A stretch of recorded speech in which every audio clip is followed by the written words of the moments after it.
ألف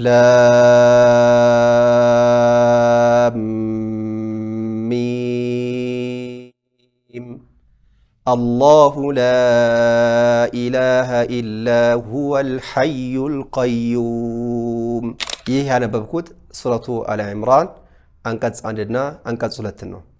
ሁለቱን ማያያዝ ብንፈልግ በምን መልኩ ማንበብ እንደምንችል በዚህ ቪዲዮ እንመለከታለን። እስከ መጨረሻው እንድትከታተሉ ጋብዛለሁ። አሰላሙ አለይኩም ወራህመቱላሂ ወበረካቱሁ። ቀደም ብዬ ያነበብኩት በሱረቱ አሊ ኢምራን አንቀጽ 1 እና አንቀጽ 2 ነበር። ታዲያ ፈጠን ያለ ንባብ ኑሮን ማለትም በሐድር ቸኮል ብለን እያነበብን አው ደግሞ ማያያዝ ወስል ማድረግ ብንፈልግ በምን መልኩ ማንበብ እንደምንችል የምንመለከት ነው የሚሆነው። እዚህ ላይ አሊፍ ላም ሚም ስንል ሑሩፉል ሙቀጣ እናገኛለን። ተቆራራጭ ፊደሎች የምንላቸው ወይም ህጻረ ቃላት የምንላቸው እዚህ ላይ አሊፍ ላም ሚም ረዘም ያለ መሳቢያ ያላቸው ወይም ደግሞ በደንብ አድርገን ከምንስባቸው ፊደሎች ውስጥ የሚመደቡ ናቸው። ቀጥሎ ደግሞ አላሁ ላ ኢላሃ ኢላ ሁወል ሐዩል ቀዩም ስንል ደግሞ አላሁ ስንል የሚጀምረው በሱኩን የሚጀምር ፊደል ሆኖ ነው የምናገኘው። ታዲያ በምናያይዝ ጊዜ የሚሆነው ሁለት ሱኩኖች በተከታታይ ስለሚገናኙ፣ ምክንያቱም ሚም ስንል ሚም ሱኩን አለች፣ አላሁ ስንል ደግሞ ላም ሱኩን አለች። ሁለት ሱኩኖች ተገናኝተዋል።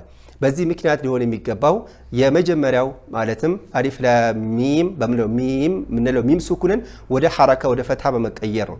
እሱም አሊፍ ላም ሚም አላሁ ብለን የምናነበት ሁኔታ አለ። ታዲያ በዚህ ሁኔታ ላይ ሲያስቀምጡ ወይም ደግሞ በዚህ ሁኔታ ላይ ሲገለጽ በሁለት መንገድ ማያያዝ እንደሚፈቀድ ያስቀምጣሉ። አንደኛው ስናነብ ማለትም ወደ ፈትሃ እንደመቀየሩ መጠን መሳቢያውን እንዴት ነው የምናደርገው የሚለው ጋር ሲመጡ በሁለት ተከፍሏል፣ ወይም ደግሞ በሁለት መንገድ ማንበብ እንደሚፈቀድ ያስቀምጣሉ። የመጀመሪያው መሳቢያውን እንዳለ ስድስቱንም ሐረካ ማስገኘት የሚለው ነው። ያኒ አሊፍ ላም ሚም አላሁ ብለን ምናደርገዋለን። መሳቢያውን በደንብ ከሳብንም በኋላ የመጨረሻዋን ሚም ሱኩንን ወደ ሚም ፈትሃ በመቀየር የሚቀጥለውን ደግሞ ባለበት ሱኩን እንዲነበብ ማድረግ ነው። ይሄ የመጀመሪያው ሲሆን፣ ሁለተኛው ደግሞ አይ ምክንያቱ ስለተወገደ የመደል ላዚም ምክንያቱ ከመሳቢያ ቀጥሎ ቋሚ ሱኩን መምጣት ስላለበት እዚህ ቦታ ላይ ግን ም የነበረው መ ወደሚል ፈትሃ ስለሚቀየር ሁለት ሐረካ ብቻ ተስቦ ነው የሚነበበው። የመደል ላዚም ምክንያቱ ተወግዷል የሚል ሲሆን አነባበቡ ሁለት ሐረካ ላይ ብቻ የተገደበ ሆኖ እናገኘዋለን። እሱ ምንድነው? አሊፍ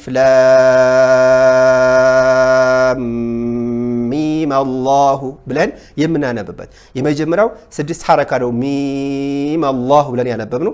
ሁለተኛው ደግሞ በሁለት ሐረካ ያክል ሚም አላሁ ብለን የሁለት ሐረካ ያክል ስበን የምናነበው። ስለዚህ በሱረቱ አሊ ኢምራን የመጀመሪያውን አንቀጽና ሁለተኛው ወይም ሑሩፉል ሙቀጣን ከሚቀጥለው አንቀጽ ጋር በመናያይዝ ጊዜ በእነዚህ በሁለት መንገድ ማንበብ እንደሚፈቀድ የተጅዊድ ምሁራኖች ያስቀምጣሉ።